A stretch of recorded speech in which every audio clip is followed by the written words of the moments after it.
नमस्कार स्वदेश और में आपका स्वागत है। मैं हूं अनिल राणा। कई दिनों से चला आ रहा गुजरात और हिमाचल का सत्ता संग्राम आखिरकार थम गया है और इसी के साथ दोनों राज्यों के मतदाताओं ने प्रत्याशियों की किस्मत को ईवीएम में बंद कर लिया है। अब क्या होगा ये 8 दिसंबर को तय होगा। वैसे गुजरात और हिमाचल के मतदाताओं का कुछ अलग मिजाज है। जहां 27 साल से गुजरात में कोई सत्ता नहीं बदली, तो वहीं देवभूमि हिमाचल में 1985 से हर 5 साल में सरकार बदल दी जाती है। वहीं क्या ये रिवाज ऐसे ही रहेगा या बदलेगा? इस बार का चुनाव क्या संदेश देगा? ऐसे कई सियासी मुद्दों पर चर्चा करेंगे अपने मेहमानों के साथ। लेकिन पहले बात करते हैं एग्जिट पोल की। टाइम्स नाउ ETQ रिसर्च के एग्जिट पोल के मुताबिक हिमाचल प्रदेश में इस बार रिवाज बदल रहा है, यानी कि बीजेपी की पूर्ण बहुमत के साथ सरकार आ रही है। एग्जिट पोल के मुताबिक हिमाचल की 68 सीटों में से 38 सीटें बीजेपी, 28 सीटें कांग्रेस और 2 सीटें अन्य को मिलने जा रही हैं, जबकि आम आदमी पार्टी को यहां कोई भी सीट मिलने नहीं जा रही है। वहीं गुजरात के एग्जिट पोल पर भी चर्चा करेंगे, लेकिन उससे पहले सबसे पहले बात हम हिमाचल की कर लेते हैं, जहां हिमाचल एग्जिट पोल के नतीजे क्या कहने वाले हैं। हमारे साथ मेहमान हैं वरिष्ठ पत्रकार सतीश कुमार सिंह, साथ ही साथ और मेहमान भी हमारे साथ जुड़ेंगे।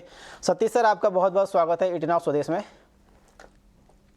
धन्यवाद सर, सबसे पहले एग्जिट पोल की ही बात कर लेते हैं। जिस तरह से एग्जिट पोल बता रहे हैं कि इस बार हिमाचल का रिवाज बदलने वाला है, क्या कहते हैं? आपको क्या लगता है कि क्या एग्जिट पोल के वाकई में इस बार सही साबित होने जा रहा है हिमाचल का?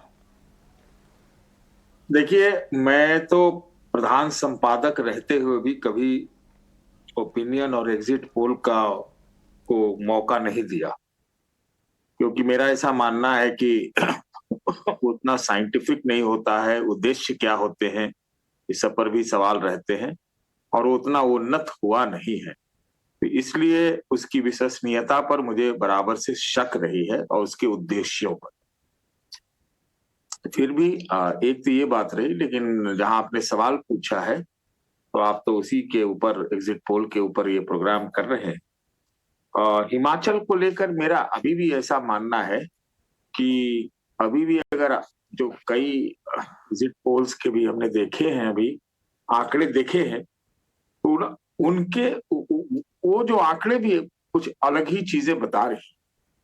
ये 50-50 का होता नहीं है मेरे हिसाब से। 50-50% दिखा रहे हैं दोनों पार्टियों को लोग, और वही 4-5 सीटें ऊपर नीचे, ऐसा होता नहीं है मेरे ख्याल से। तो मेरा जो अनुमान है कि हिमाचल में, मैं गलत भी हो सकता हूँ, एग्जिट पोल सही भी हो सकते हैं, लेकिन हमको नहीं लगता है कि हिमाचल में भाजपा जो है आसानी से वहां पर सरकार बनाएगी। हमें अभी भी लगता है कि वहां पर कांग्रेस पार्टी के लिए चांस है। बिल्कुल सर, ऐसे कौन से फैक्टर आपको लगते हैं जिसकी वजह से आपको लगता है कि कांग्रेस पार्टी के लिए इस बार मौके हैं? क्या वही जो मिथक है या रिवाज है उसके आधार पे, या कुछ और अंदर की ऐसी चीज़ें हैं, माहौल है, जिसके आधार पे आपको लगता है कि हाँ इस बार बीजेपी जा रही है? देखिए, वहां पर कर्मचारियों का एक वर्ग है, बहुत संगठित वर्ग है, और ये ओल्ड पेंशन का जो मुद्दा है, चाहे सरकारी नियुक्तियों का मुद्दा है, महंगाई का मुद्दा है और बेरोजगारी का मुद्दा है। इसके अलावा जो सैनिक, ये जो अग्निवीर स्कीम का है, ये सब एक ऐसे मतलब कहे कि एक बास्केट ऑफ मुद्दा है, जो कि मुझे लगता है कि वहां का रिवाज भी रहा है पहले से कि हिमाचल की जनता सरकार बदल देती है। तो अगर वहां पर भारतीय जनता पार्टी जीत हासिल कर लेते हैं तो एक बहुत बड़ी बात होगी, मैं ये मानता हूँ। लड़ी भी है चुनाव, कस के लड़ी है भारतीय जनता पार्टी, लेकिन एक जगह कहीं अगर चुनाव, इस पूरे चुनाव का जो ये चक्र चला है ये इस बार, तो ऐसा लगता है कि कांग्रेस पार्टी हिमाचल में ही चुनाव लड़ रही थी। गुजरात में उतना कुछ समझ में नहीं आया, न उनका नेता न कुछ, और उनका मतलब समझिए कि हमें नहीं समझ में आया कि गुजरात में कांग्रेस पार्टी, लोग कहते हैं कि गांव में गई और उसको लो प्रोफाइल रखा, स्ट्रेटजी थी उनकी, लेकिन हिमाचल में तो हर कुछ था। तो हिमाचल में उन्होंने अपना दमखम भी लगाया, सारे नेताओं ने डेरा भी डाला, प्रियंका गांधी वाड्रा भी वहां जुटी, मुद्दे भी उठाए, और ऐसा लगा वहां उनके मुख्यमंत्री भी एक दो जो बचे हैं वो थे, तो और वहां की जनता भी बहुत सजग है, तो मुझे ऐसा लगता है कि ये एक वहां पर बाजी हो सकता है। मैं ही नहीं कह रहा हूं कि मैं जो नहीं, ये कह तो रहा हूं वही। अनुमान है, हर कोई अपने अपने कयास लगा रहा हाँ, है। तो मुझे ऐसा लगता है कि वहां पर एक कांग्रेस पार्टी के लिए वहां चांस है। सर, अगर मैं बात करूं उत्तराखंड की, क्योंकि उसी के बगल में हिमाचल के बगल में है और दोनों का मिजाज लगभग एक जैसा ही है। उत्तराखंड में भी जब से राज्य बना यही कहा जाता था कि ये यहाँ जो जनता है वो रोटी की तरह पलटती है, एक बार एक साइड से बीजेपी को, दूसरी साइड से कांग्रेस को, दोनों को सीखने का मौका देती है। लेकिन पिछली बार क्या हुआ, उत्तराखंड में बीजेपी फिर से रिपीट हुई है। और वही चीज़ अगर हिमाचल में बात करें तो क्या ऐसा कहा नहीं जा सकता कि जिस तरह से 2014 के बाद परिस्थितियां बदली है, लोग मुद्दे या क्षेत्रीय स्थितियां नहीं देखते, सिर्फ देखते हैं पीएम नरेंद्र मोदी। तो क्या आपको लगता है कि ये इस बार फिर से सारे जो आप मुद्दे हैं बता रहे हैं ये उसके आगे गौण हो जाएंगे मोदी जी के चेहरे के आगे? देखिए, मोदी जी का असर तो बहुत ज्यादा है। ऐसा तो लग रहा है गुजरात में वही चुनाव लड़ रहे हैं, हिमाचल में भी उन्होंने प्रयास किया है। लेकिन आपने उत्तराखंड से कंपैरिजन करने की बात कही है, तो उत्तराखंड में जो उनके अभी जीत के आए हैं पुष्कर धामी, उनका भी बड़ा जोर था। और दूसरा जो वहां पर हिंदू कंसोलिडेशन की भी बात थी। तीसरा ये था कि कांग्रेस के भीतर ही बड़ा ही उठापटक था उस समय, पंजाब चल रहा था उनके यहाँ, और पंजाब में उत्तराखंड के नेता हरीश रावत वगैरह काफी ये थे, तो वो कोई जम नहीं पाई थी बात। मुझे लगता था कि हार जाएगी पहले कांग्रेस पार्टी, और ये भी लगता था पुष्कर धामी जीत जाएंगे।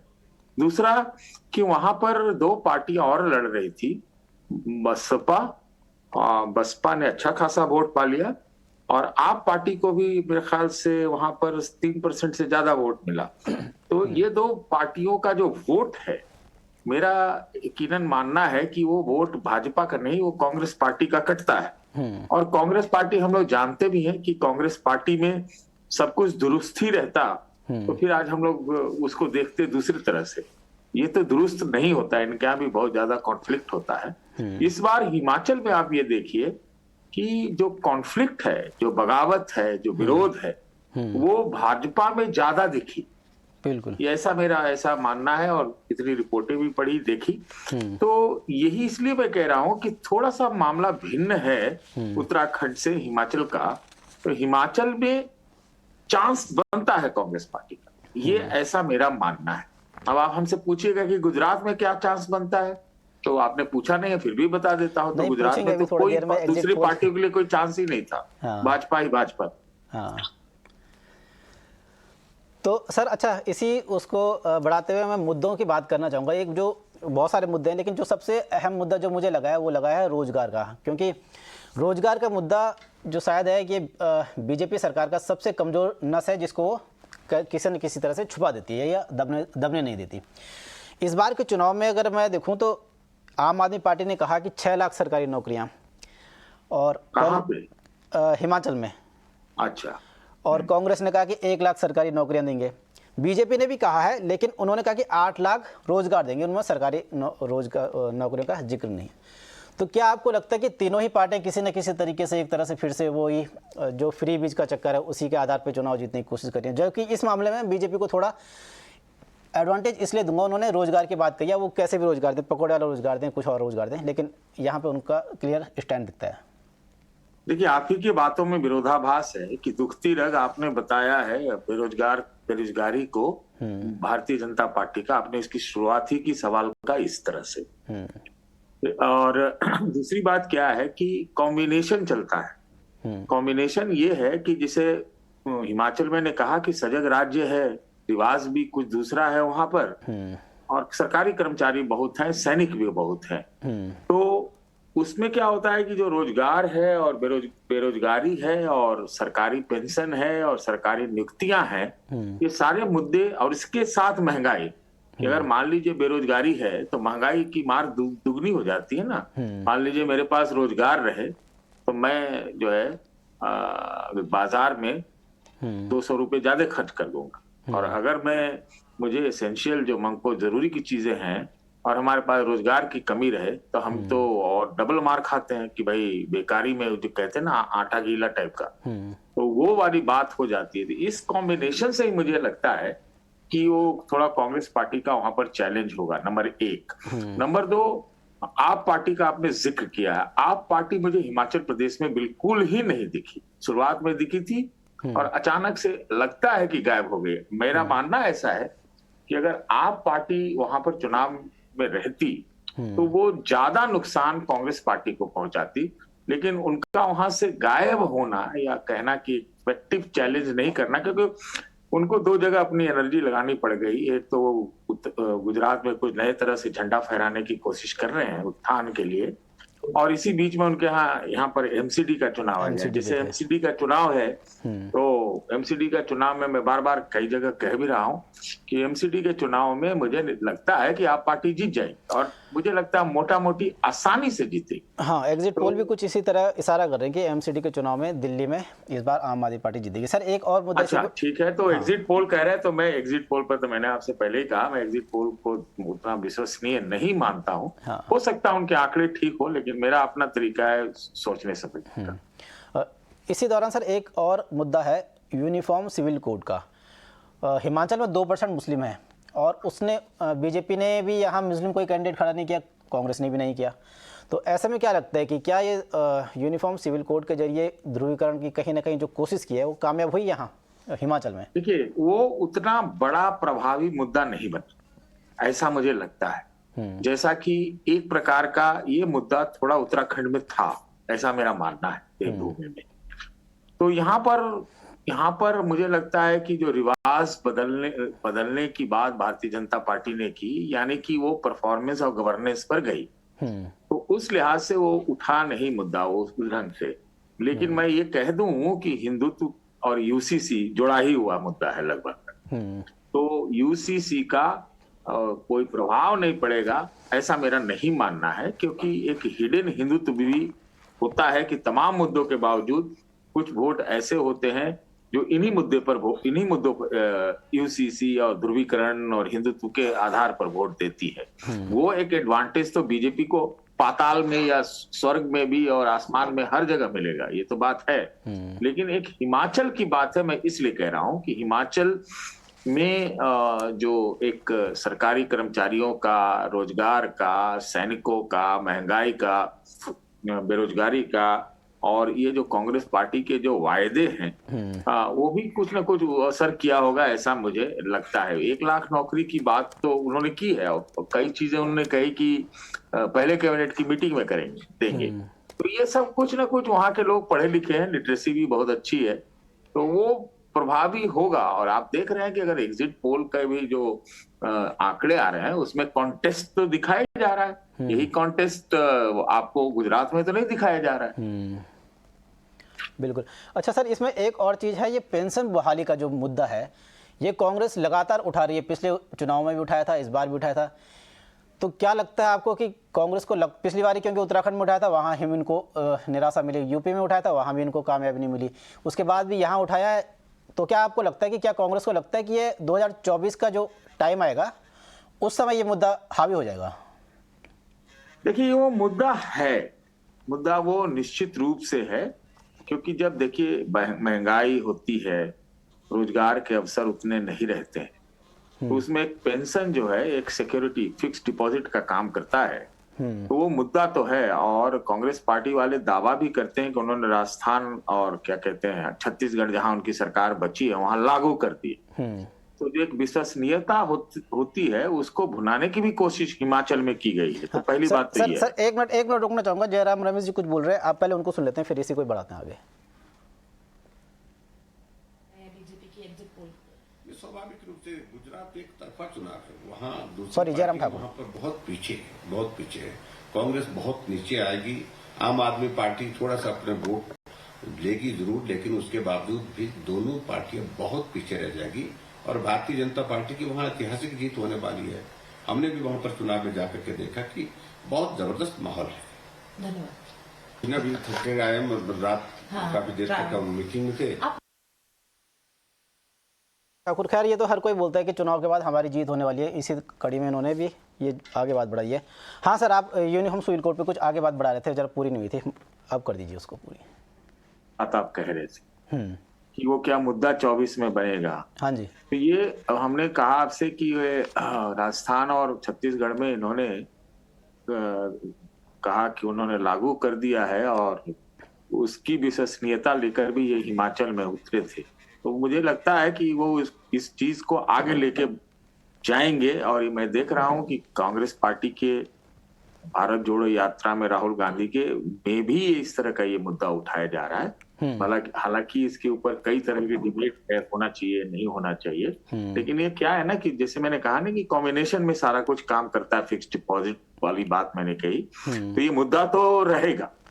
इकोनॉमी जो भले कहे, इकोनॉमिक फिस्कल डेफिसिट की बात कोई कुछ और कहे, गवर्नेंस का जो कॉस्ट एक्सपेंडिचर है शासन चलाने का वो अलग वो है, लेकिन इसी में तो फ्री भी बढ़ता है, इसी में किसान के लोन माफ होते हैं, इसी में 6,000 रुपए दिए जाते हैं किसानों को। तो ये एक बड़ी इकोनॉमी और पॉलिटिक्स में अभी एक संघर्ष है। अगर शुद्ध इकोनॉमी की बात करिएगा जो वेस्टर्न इकोनॉमी का है, उसमें तो शायद ये नहीं होना चाहिए। लेकिन अब ये है कि भाई बाकी जो धनाढ्य वर्ग है, किसी न किसी तरह से वर्ग है, वो तो बढ़ता जाता है, लेकिन बाकी लोगों को क्या मिले? तो बाकी लोगों का जो मिलने वाली बात है वो राजनीति के क्षेत्र में आ जाती है। मुझे ऐसा लगता है इस कारण से ये मुद्दा है और मुद्दा रहेगा। बिल्कुल सर, हमारे साथ निशांत वर्मा जी भी जुड़ गए हैं, राजनीतिक विश्लेषक हैं। सर, आपका बहुत बहुत स्वागत है। सबसे पहले तो आपसे ये समझना चाहेंगे कि आपने एग्जिट पोल देखे होंगे और हिमाचल में, हम हिमाचल की बात कर रहे हैं, उसमें ये बढ़ रही है, बीजेपी एक बार फिर से रिपीट होने जा रही है। आपको क्या लगता है इस बारे में? सबसे पहले आपका रिएक्शन क्या है?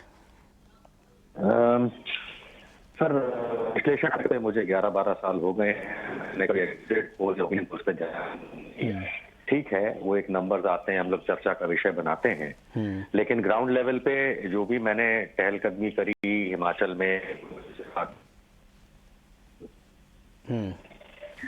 हिसाब से यदि है कि 2022 परिस्थिति की बात करें तो भारतीय जनता पार्टी की ये परिस्थिति नहीं है कि रिपीट कर पाए। मैं ये भी नहीं कह रहा हूं कि कांग्रेस कोई ऐसी ड्राइविंग वहां पर 40 सीटें निकाल देगी, लेकिन हर हाल में मुझे ऐसा लग रहा है कि जिसे हम इंग्लिश में कहते हैं एज ओवर द अदर, तो उसमें कांग्रेस एक है अब भारतीय जनता पार्टी। और हो सकता है कि कांग्रेस जो है एग्जिट पोल आया उसके बावजूद मेजॉरिटी से वो सीटें ज्यादा ही खींचेगी। समझ नहीं आ रही है, शायद दर्शकों को भी फिर समझ नहीं आ पाएगी। आपको सिर्फ दोबारा संपर्क करने की कोशिश करेंगे ताकि जब आपकी आवाज़ क्लियर हो तो उसके बाद आगे फिर चर्चा को बढ़ाएं। हमारे साथ अर्जुन जयतिलक सर भी हैं। सर, आपका बहुत बहुत स्वागत है। निशांत सर और जो सतीश सर हैं, दोनों ने तो एग्जिट पोल को एक तरह से नकार दिया है, कहा है कि वहाँ बीजेपी रिपीट नहीं होने जा रही है। आप क्या कहते हैं हिमाचल में? देखिए, ये तो सच्चाई है कि हिमाचल प्रदेश में बड़ी ही कांटे की टक्कर है, लेकिन जिस तरह आम आदमी पार्टी वहां सक्रिय हुई और पंजाब से जो लगा हुआ जो जिला है वहां पर उसकी ज्यादा सक्रियता रही, तो कहीं ना कहीं वो कांग्रेस को वहां नुकसान पहुंचा है। दूसरे, क्योंकि अपर हिमालय वाला जो हिमाचल का जो एरिया है वो माना जाता था कि कांग्रेस जो है बहुत वहां पे बेहतर करेगी, और लोअर में चूंकि भाजपा का अपना पैठ रहा है, शुरू से रहा है, तो वहां पर अपर में भी देखा गया कि जो है भारतीय जनता पार्टी जो है बड़ी शिद्दत के साथ चुनाव लड़ी। तो मेरा मानना है कि अगर परिणाम चाहे जो कुछ भी आए, लेकिन बीजेपी जो है चुनाव जब परिणाम आएगा तो आप जरूर देखेंगे कि 4 सीट 5 सीट कांग्रेस पार्टी से अधिक ही रहेगी। दरअसल जो भारतीय जनता पार्टी से जो नाराज वोट था वो कहीं ना कहीं जो है आम आदमी पार्टी की तरफ भी शिफ्ट हुआ है। उसका कारण यह है कि आम आदमी पार्टी जिस तरह से अपने चुनावी एजेंडे को लोगों के बीच में ले गई, विशेष रूप से जो मुफ्त की जो एक रवड़ियां जो आजकल कहा जा रहा है, तो जो एक निम्न मध्यम वर्गीय है, आप एकदम बिल्कुल निम्न वर्गीय है, कहीं ना कहीं उसे उसमें आशा की किरण जगती है। तो कुल मिलाकर के जो नाराजगी वाला जो वोट भाजपा का रहा है उसको बंटवारा करने में आम आदमी पार्टी जो है इस कदर सक्रिय हुई कि कांग्रेस को नुकसान पहुंचा है, और यही नुकसान जो है भारतीय जनता पार्टी के लिए संजीवनी साबित हो सकता है, मेरा मानना है जी। बिल्कुल सही।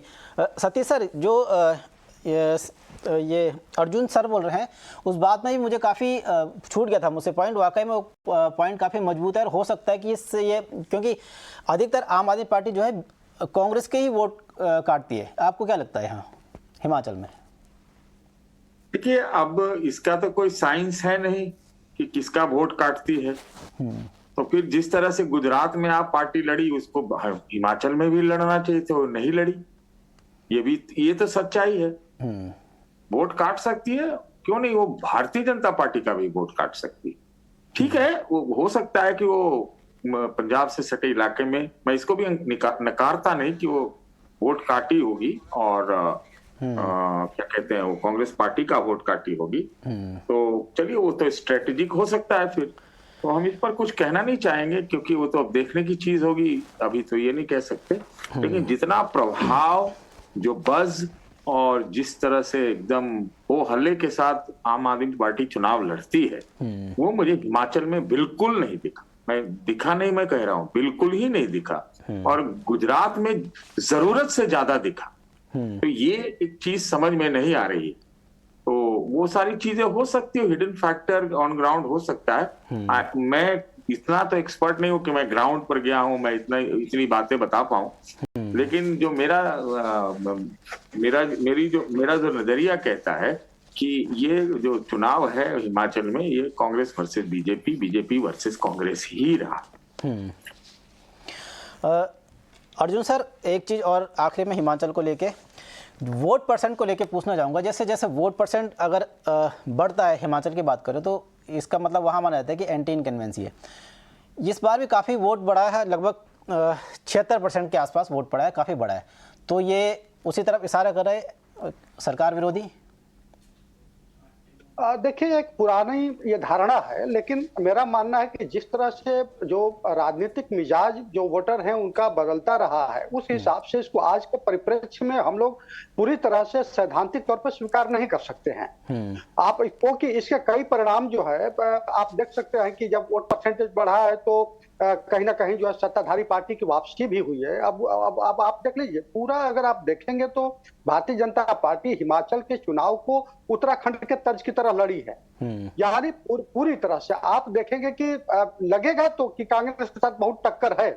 जिस तरह उत्तराखंड में लग रहा था कि कांग्रेस जो है सरकार बनाने जा रही है, वहां पे कभी रिपीट नहीं हुई है। उत्तर प्रदेश को छोड़ भी दिया, हम छोटे राज्यों की, पर्वतीय राज्यों की बात ही कर रहे हैं। लेकिन आपने देखो कि वहां पे किस तरह जो है भारतीय जनता पार्टी जो है रिवर्स की।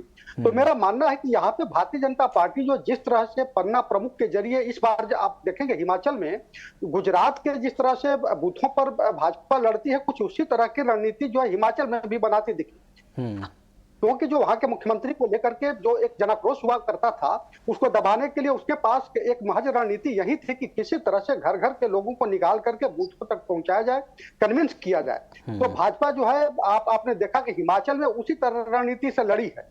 तो मेरा मानना है कि उसको फायदा मिलेगा, क्योंकि देखिए बूथ पर ले जाने का काम संगठन के लोग ही करते हैं। बड़े नेता चाहे जितना कुछ भी आप बयानबाजी कर लें, रैली कर लें, प्रचार कर लें, विज्ञापन कर लें, लेकिन अंततः जो है पार्टी वही सफल होती है जो मतदाताओं को बूथ तक ले जाने में सफल रहती है और वोट डलवाती है। तो भाजपा के तमाम जो छोटे छोटे अनुषंगिक संगठन है, वो कहीं ना कहीं जो हिमाचल में बेहद सक्रिय हुए थे। आप जमीन पर उतर करके चुनाव के दरमियान देखे होते तो साफ उससे लगता था कि नहीं, भाजपा की जो है कहीं ना कहीं जो है रणनीतिक तौर पर बढ़त दिखती हुई साफ दिखी। तो मेरा मानना है कि उसका फायदा जरूर मिलेगा। जी बिल्कुल, इसीलिए बीजेपी ने सिर्फ यही नारा दिया था वहाँ के राज नहीं रिवाज बदलेंगे। चलिए सर, अब बढ़ते हैं गुजरात की ओर।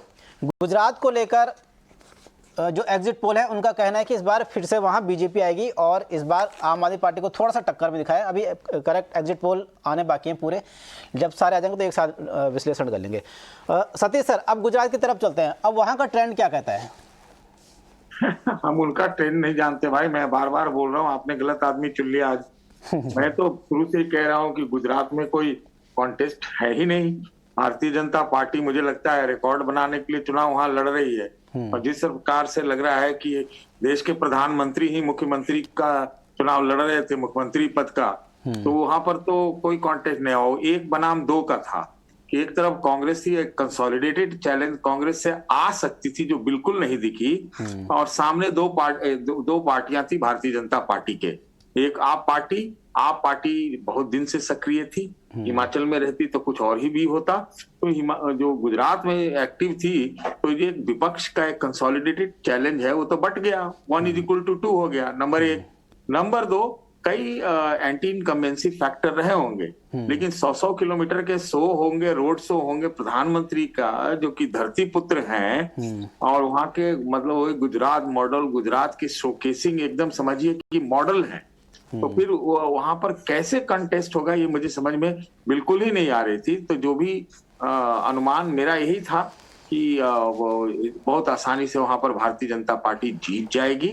मैंने अभी तक कोई एग्जिट पोल और ओपिनियन पोल देखा ही नहीं, इसलिए इस पर मेरी राय बिल्कुल साफ थी। धरती पुत्र को गुजरात में, वो भी भारतीय जनता पार्टी से, देश के प्रधानमंत्री को जो अपना सब कुछ वहां झोंके हुए हैं, कोई सोच भी नहीं सकता वहां पर कि वो उनको कोई हरा देगा या कोई चैलेंज दे पाएगा।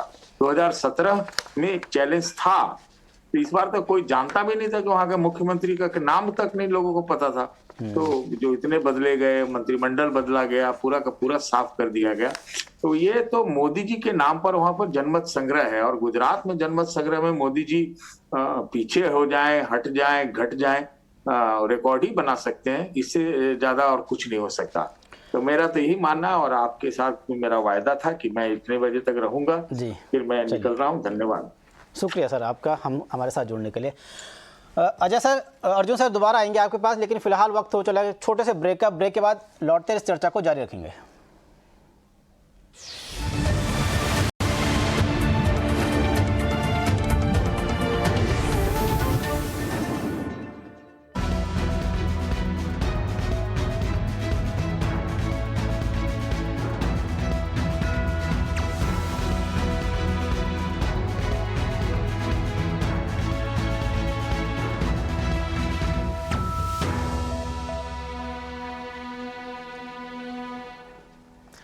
ब्रेक के बाद एक बार फिर से आपका स्वागत है। हमारे साथ हमारे मेहमान अरविंद जयतिलक सर जुड़े हुए हैं, उनसे गुजरात पे लेके अब चर्चा शुरू करते हैं। लेकिन उससे पहले बता दें कि गुजरात में एक बार फिर से बीजेपी की सरकार बन सकती है। एग्जिट पोल के मुताबिक एक बार फिर से बीजेपी बढ़त बनाती हुई नजर आ रही है।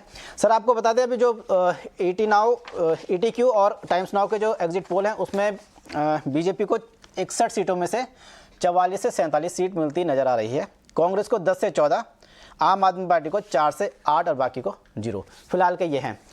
सर आपसे ये जानना चाहूँगा इसी टॉपिक को लेके कि जो गुजरात का जो समीकरण है उसको लेके आपको क्या लगता है, इस बार जो आम आदमी पार्टी को जो 4 से 8 सीटें भी मिलती हुई दिखाई दे रही हैं, क्या ये यहाँ तक पहुँच पाएगी? और पहुँच पाएगी तो इसके लिए आम आदमी पार्टी को कितनी बड़ी कामयाबी से माना जाए?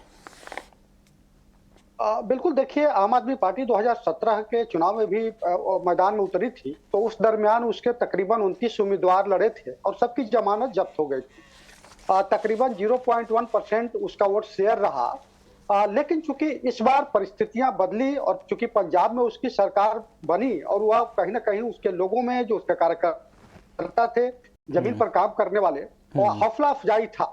तो बेशक जो है वह गुजरात के मैदान में तो उतरी। दरअसल उसे मालूम भी था कि 2017 में जिस शिद्दत के साथ कांग्रेस लड़ी है, और इसका मतलब कि जो 2022 में जो चुनाव होगा तो भाजपा के जो शासन सत्ता से उस लोगों की नाराजगी बढ़ेगी और उसका जो है लाभ वो ले सकती है। तो आपने देखा भी कि किस तरह अपने चुनावी घोषणा पत्र में उसने जो है मुफ्त की चीज देने का ऐलान किया, और जिस तरह से उसके रैलियों में लोगों की भीड़ बढ़ी, तो ये मान के चलिए कि जो वोटों का बंटवारा जो कांग्रेस की तरफ शिफ्ट होता एक मुश्त, उसमें कहीं ना कहीं जो आम आदमी पार्टी में शेर लगाने में कामयाब रही। विशेष रूप से दक्षिणी गुजरात में जैसे सूरत है, तापी है, नवसारी है, वलसाड़ है, ये जो जिले हैं, आपने 2021 के नगर निगम में भी आपने देखा कि सूरत में तकरीबन जो कारपोरेटर का 27 जो है सीटें जीत ली और वो कांग्रेस को ही रिप्लेस की। अभी हिमाचल वाले में कह रहे थे आपके पैनलिस्ट की, मुझे नहीं मालूम कि कांग्रेस का वोट लेती है कि किसका लेती है, लेकिन आप जहां भी देखेंगे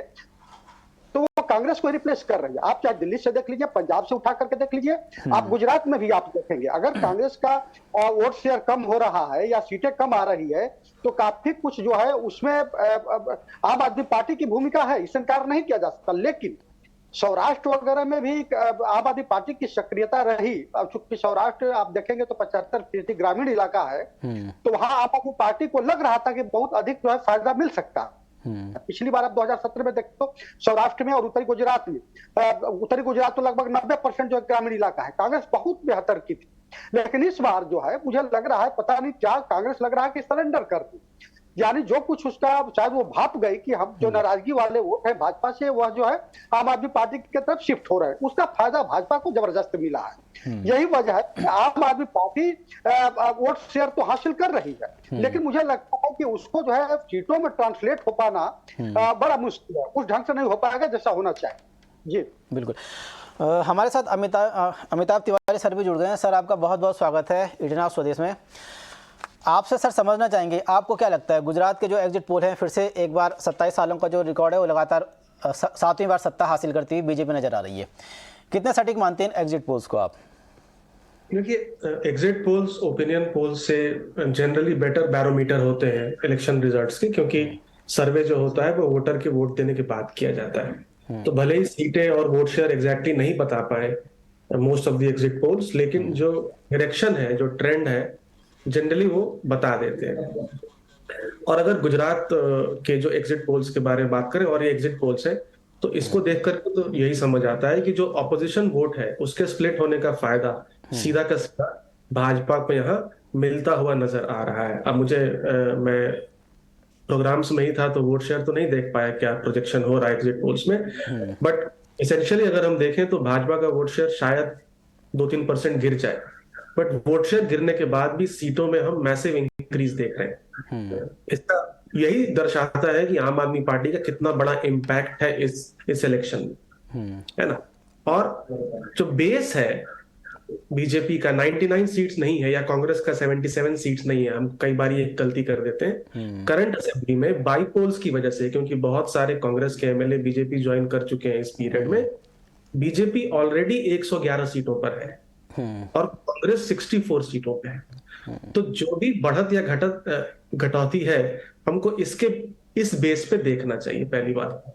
दूसरी बात, आम आदमी पार्टी सौराष्ट्र और साउथ गुजरात में जरूर ठीक ठाक प्रदर्शन करने में सफल रहेगी, लेकिन आज जो है, मतलब आज का जो फेज था, फेज 2, कहीं ना कहीं वहां पे उतनी सफलता उसे नहीं मिल पाई जितना उसे उम्मीद था, जो कि नॉर्थ और सेंट्रल जोन है ना। और आम आदमी पार्टी अगर 2, 4, 5 जो भी एमएलए जीत के आते हैं, अगर वो सफल होती है तो कहीं ना कहीं अपनी एक जो फुटप्रिंट है वो गुजरात में बनाने में सफल होती है। देखिए, ये आम आदमी पार्टी का जो चुनाव है उसको मैं 2017 के पंजाब चुनाव से कंपेयर करता हूँ। 2017 के पंजाब चुनाव में आम आदमी पार्टी जो है वो दूसरे नंबर की पार्टी वहां पे बन गई थी। कांग्रेस पहले नंबर पे थी, आम आदमी पार्टी दूसरे नंबर पर थी, और अकाली दल और भाजपा तीसरे नंबर पे थी। तो शुरू से भी कहीं आम आदमी पार्टी को ये चुनाव जीतने की उम्मीद नहीं थी। उनकी उम्मीद यही थी कि हमें नंबर 2 पार्टी बन करके भरना है। उनको शुरू में ट्रैक्शन भी मिला, उनकी फ्रीबीज, उनकी गारंटीज जरूर काम कर रही थी।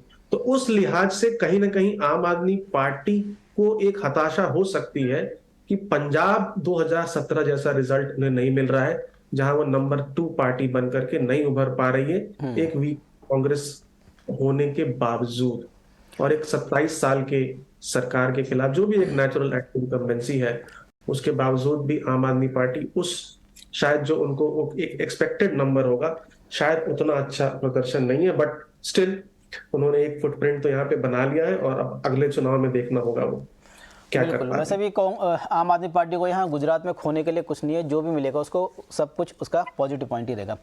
एग्जिट पोल्स पर राजनीतिक पार्टियों की भी प्रतिक्रियाएं आनी शुरू हो गई है, उनको सुन लेते हैं पहले। मेरा अपना मानना है, गुजरात का मैंडेट एज वोट्स के हिसाब से, लोगों के मूड के हिसाब से, वो जो है कांग्रेस के पक्ष में है, भाजपा के खिलाफ है, और विशेष तौर पर रूरल गुजरात के अंदर जो है। हाँ, ये जरूर था कि हमने इस बार अपनी प्रचार की टैक्टिक्स जो है गुजरात में बदली। हमने कोई हाई प्रोफाइल इलेक्शन कैंपेन के बजाय, जिससे भाजपा चौकन्नी होकर के कुछ दूसरा डर्टी गेम न खेल सके, इसलिए अपना स्लो पिच पर रखा, और उसका गेन भी स्पष्ट दिखाई दे रहा है। हम रूरल गुजरात के अंदर बहुत अच्छा करने जा रहे हैं, और मुझे उम्मीद है कि हम वहां सरकार बनाएंगे। ये पहली दफ़ा नहीं हुआ, उसके पहले भी उन्होंने रोड शो किया था। इतना ही नहीं, वो 100 मीटर में कोई सिंबल बताने की या प्रचार करने की मनाही होने के बावजूद भी उन्होंने वहाँ ये मीडिया को संबोधित किया था, अपना कमल का सिंबल भी बतवाया था। इसी बात उन्होंने इस दफ़ा भी रिपीट की, रोड शो किया और वोट करके प्रचार करके वो बिंदास बाहर भी निकले। दुर्भाग्यपूर्ण बात यह है कि बार बार होने के बावजूद भी इलेक्शन कमीशन ने आज तक न उसको चेतावनी दी है, न रोका है, न टोका है। तो ये दुर्भाग्यपूर्ण बात है। इसलिए ही सुप्रीम कोर्ट ने अभी जो एक पिटीशन थी उसमें कहा कि क्या इलेक्शन कमीशन के पास इतने बड़े शक्ति है कि वो प्रधानमंत्री को भी कोड ऑफ कंडक्ट के वायोलेशन के बारे में कुछ क्वेश्चन खड़े कर सके। तो जवाब अभी मिल गया कि नहीं है उनके पास कोई। अरविंद सर, हम कांग्रेस नेता हरीश रावत जी को सुन रहे थे। उनका कहना है कि हमने धुआंधार चुनाव प्रचार न करके एक चुनावी रणनीति अपनाई है और ये उनकी चुनाव रणनीति का एक हिस्सा था।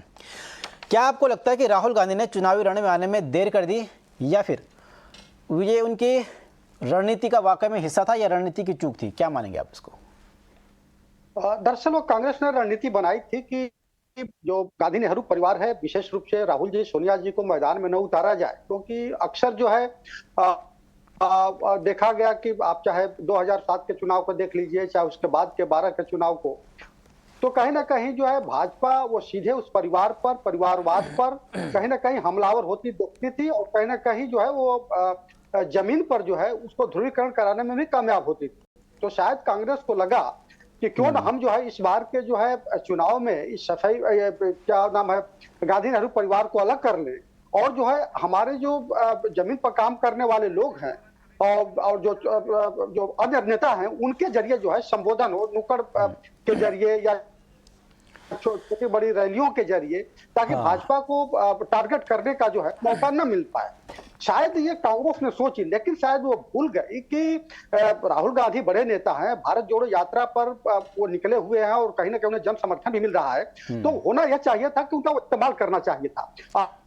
क्यों न बेहतर तो रहा होता कि चुनाव के दरमियान जो है उस यात्रा को जो है गुजरात से गुजारते, शायद उसका ज्यादा उनको बेनिफिट मिलता, हिमाचल से गुजारते शायद ज्यादा बेनिफिट मिलता। लेकिन शायद कांग्रेस के रणनीतिकारों के समझ में बात आई नहीं आई, वो तो खैर वही बता सकते हैं। लेकिन मुझे लगता है कि जब आप जो है, वो कहावत है ना कि बिल्ली चाहे काली हो सफेद हो चूहा पकड़ना आना चाहिए, अगर आप जो है उसमें कामयाब नहीं होते हैं, वोट पाने में कामयाब नहीं होते हैं, तो यही माना जाएगा कि आपकी रणनीतिक चूक है। क्योंकि हमेशा जो है परिणाम देखा जाता है, विशेष तौर से लोकतांत्रिक देशों में जहां पर की जनता जो है सर्वोपरि है, जिसके जरिए जो है सरकारें गठित होती है। तो यह आज की तारीख में अगर कांग्रेस बुरी तरह से हार रही है, उसके वोट शेयर गिर रहे हैं, तो निस्संदेह जो उसकी रणनीतिक चूक ही कही जाएगी। जी बिल्कुल। अमिताभ सर, एक अहम जो मुद्दा है वो है नोटा का। मैं पिछली बार का डेटा देख रहा था, इससे पहले एक आपको एग्जिट पोल के नतीजे आ गए, एक बार आपको बता दें। गुजरात में एक बार फिर से बीजेपी की सरकार बनती हुई नजर आ रही है एग्जिट पोल में, जिसके सारे नतीजे आ गए हैं। सेंट्रल गुजरात में बीजेपी का सबसे बेहतर प्रदर्शन दिख रहा है और 182 सीटों में से बीजेपी को 131 सीट का अनुमान है और कांग्रेस को 182 सीटों में से 41 सीट का जो एग्जिट पोल ने अनुमान दिया है और आम आदमी पार्टी को 6 सीटों का। अमिताभ सर, जैसे कि अभी अरविंद सर बता रहे थे कि कांग्रेस की बड़ी रणनीतिक चूक थी और कांग्रेस के नेता हरीश रावत कह रहे थे कि ये कांग्रेस की एक रणनीति है। आपको क्या लगता है, जिस तरह से एग्जिट पोल आए हैं, कांग्रेस को सिर्फ 41 सीटें मिल रही है, पिछली बार कहाँ 99 सीट आई थी, आपको क्या लगता है?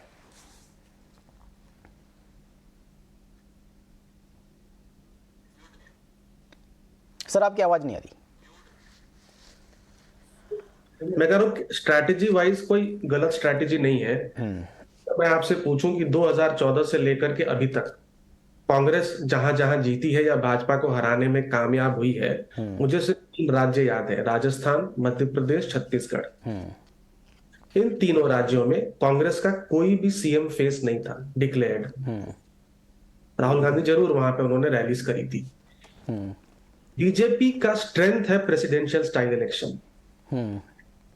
तो वो तो वही बात हो गई, अगर आपको याद है पहले जब हम लोग क्रिकेट में जब कोई विदेशी टीम आती थी तो हम स्पिनिंग ट्रैक बनाते थे को बनाते थे क्योंकि हम अपने स्ट्रेंथ पे खेलना चाहते थे। तो कांग्रेस को कहीं ना कहीं ये लगता है कि प्रेसिडेंशियल स्टाइल चुनाव, यानी सीएम फेस के बदले सीएम फेस, और गुजरात में सीएम फेस तो क्या है बीजेपी का, सुपर सीएम फेस है, करेक्ट, मोदी प्लस अमित शाह। अगर हम प्रेसिडेंशियल चुनाव करेंगे, मोदी बनाम राहुल गांधी करेंगे, तो कहीं ना कहीं नुकसान होगा, क्योंकि इश्यूज से डाइवर्ट हो जाएगा अटेंशन। इसलिए उन्होंने localise seat by seat election किया। अगर आपको राजस्थान, एमपी और छत्तीसगढ़ के तर्ज पे, छत्तीसगढ़ में किसी को मालूम था कि भूपेश बघेल सीएम बनने वाले, मतलब सीएम पे तो थे नहीं वो। राजस्थान में 2 चेहरे थे, गहलोत और पायलट दोनों, और मध्य प्रदेश में भी 3 चेहरे थे। तो स्ट्रैटेजी ये थी। हाँ, इसका लेकिन लोकलाइज इलेक्शन जो होता है वो बहुत मुश्किल होता है एग्जीक्यूट करना, क्योंकि आप एसेंशियली एक चुनाव नहीं, जब आप प्रेसिडेंशियल स्टाइल इलेक्शन लड़ रहे हैं तो आप एक चुनाव लड़ रहे हैं, पूरे गुजरात का चुनाव लड़ रहे हैं। जब आप localise seat by seat election लड़ते हैं तो एक तरह से आप 182 मिनी इलेक्शन लड़ रहे हैं। उसमें ज्यादा रिसोर्सेज लगते हैं, उसमें ज्यादा मेहनत लगती है, उसमें बहुत ज्यादा स्ट्रैटेजिक आपको निर्णय लेने पड़ते हैं। तो इम्प्लीमेंटेशन में मुझे लगता है कहीं ना कहीं शायद अगर ये एग्जिट पोल नंबर सही है तो चूक हुई है। और दूसरी जो चूक हुई होगी शायद वो ये है कि आम आदमी पार्टी को इतना वोसिफेरसली कांग्रेस ने काउंटर नहीं किया। अभी वो हमेशा आके कहते गए आम आदमी पार्टी के केजरीवाल जी की कांग्रेस की 0 सीट आ रही है, कांग्रेस फिनिश हो चुकी है, कांग्रेस खत्म हो चुकी है, कांग्रेस को वोट मत करिए। लेकिन उसका कोई बहुत इफेक्टिव काउंटर कांग्रेस की तरफ से नहीं आ रहा था, जिसकी वजह से उनको एक फ्री फील्ड मिलता गया। जो कांग्रेस का काउंटर आया है आम आदमी पार्टी को रोकने के लिए, वो बहुत लेट से आया। अरविंद सर, जो आप ये सभी बोल रहे हैं कि कांग्रेस की रणनीतिक चूक है, अगर इसे माना जाए वाकई में रणनीतिक चूक है, लेकिन गुजरात के लिहाज से माना जाए, अगर हम 2024 की बात करें, उस पर नजर डालें, तो आपको नहीं लगता कि इस बार जो गुजरात में बीजेपी और आम आदमी पार्टी आपस में ज्यादा उलझे हैं, कांग्रेस इनके बीच से निकल गई है, इतनी विवादों में पड़ी नहीं, अगर 2-4 बयानों को छोड़ दिया जाए जो खड़गे जी के थे, तो क्या उनकी ये रणनीतिक चूक 2024 के लिए फायदेमंद हो सकती है?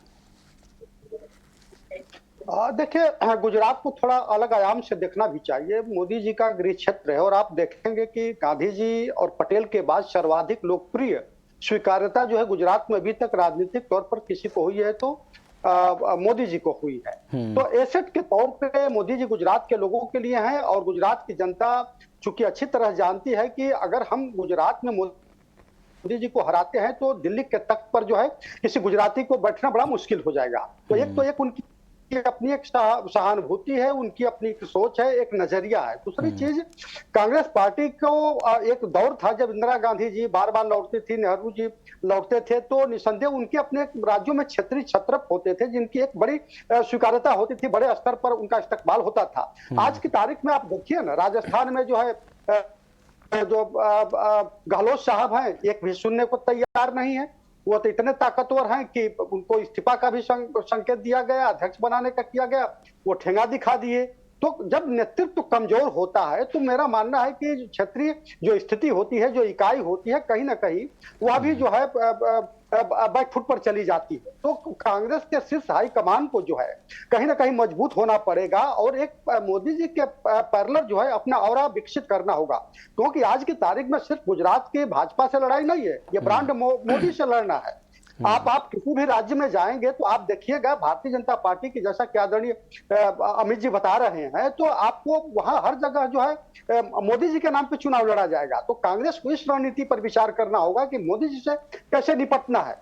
केवल आप जो है ये मान करके नहीं कि लोकलाइज चुनाव करके जरिए जो है हम अपनी बढ़त बना लेंगे, तो ये बड़ा मुश्किल है, क्योंकि भारतीय जनता पार्टी का अभी आपने देखा कि किस तरह से हर चुनाव उसकी रणनीति बदलती रहती है। कोई एक रणनीति को विपक्ष फॉलो करके उसको डिफीट करके उसके बराबर खड़ा नहीं हो सकता है। आपने देखा कि पन्ना प्रमुख बनाया गया तो एक पन्ना प्रमुख अब जो है 5-5 वहां अध्यक्ष बना दिए गए, और एक पर 30 अगर वोटर है तो एक व्यक्ति 6 घर के जाता है, 6 घर के लोगों को उठा करके बूथ तक ले जाता है। तो उनकी अपनी रणनीति है। तो सांगठनिक रूप से कांग्रेस को मजबूत होना पड़ेगा, और कुल मिलाकर के जब 1-2 राज्यों में अब जिसकी सरकार सिमट करके रह गई है, तो वह जो है मोदी से लड़ने के लिए बहुत जो है बड़े पैमाने पर रणनीति बनानी होगी। वैसे समय में जब आम आदमी पार्टी लगातार जो है कांग्रेस को रिप्लेस करने के लिए एक नया एजेंडा चला रही है, और उसमें मजेदार बात क्यों लगातार सफल भी हो रही है। आप देखिए एमसीडी के चुनाव में वह पूरी तरह से भाजपा को इस बार रिप्लेस कर रही है।